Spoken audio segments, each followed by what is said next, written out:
Kilka tygodni temu puściłam film, na którym jajeczko było ozdobione palemkami. Czy to się komuś podobało? Mam nadzieję, że tak. I dla tych osób zrobiłam jeszcze jeden film z palemkami. Nawet łatwiejszy, ale za to bardzo w moim klimacie. Do zestawu użyłam 2 jajka z MDF-u, wysokie na 10 oraz 15 cm.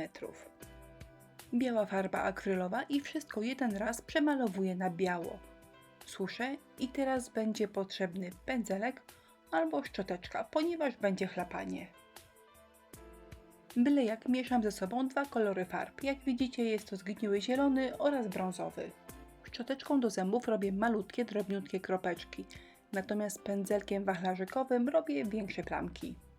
Po wyschnięciu jeden raz jajko zabezpieczam lakierem akrylowym matowym. Do zrobienia palemek potrzebuję konturówki białej oraz brązowej. Moja jest w odcieniu orzechowym. Gałązki malujecie jak chcecie, ja tylko Wam tutaj podrzucam taką propozycję, ale oczywiście każdy inny układ będzie także super.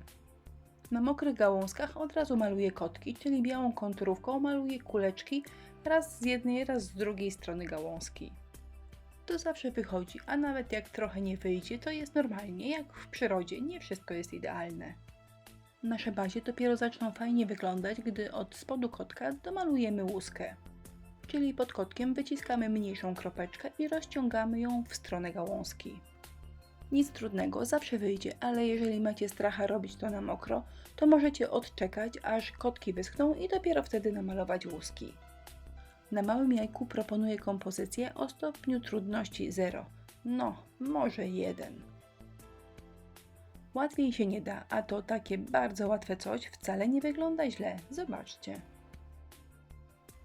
Jeżeli macie ochotę, to gałązki można odrobinę podcieniować, to naprawdę wygląda świetnie, a nie wymaga wiele pracy.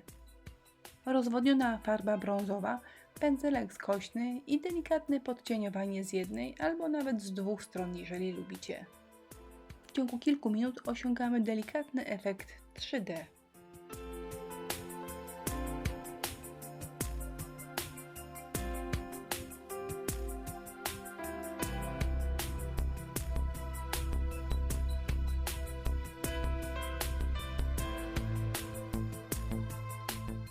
Tak przygotowanej pracy już nie lakieruję, pozostawiam ją do wyschnięcia, a za chwilę zajmę się efektem mchu.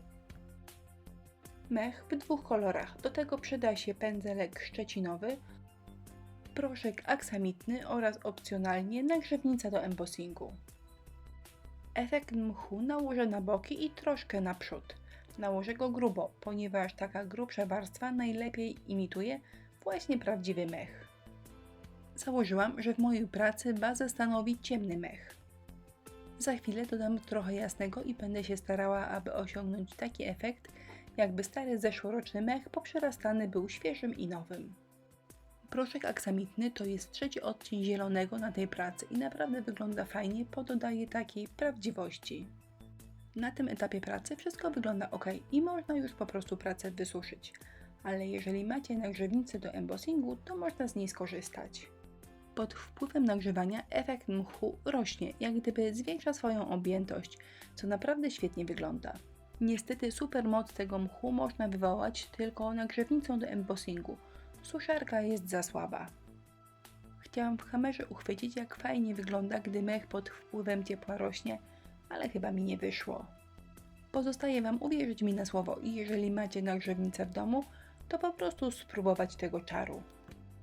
Jasna szara farba i pędzelek szczecinowy. Pobielę odrobinę boki pracy, ponieważ mam wrażenie, że ten zielony jest zbyt intensywny i odciąga uwagę od moich palemek. Na koniec jeszcze przykleję 2 kokardki i ostatecznie moje świąteczne jajca prezentują się tak. Jeżeli ten pomysł Wam się podoba, to koniecznie lajkujcie film, dzięki temu wiem, że to co robię jest fajne. Jak zwykle listę wszystkich artykułów, które użyłam w filmie znajdziecie w jego opisie. A ja dziękuję za uwagę, zapraszam do naszego sklepu i na inspirello.pl.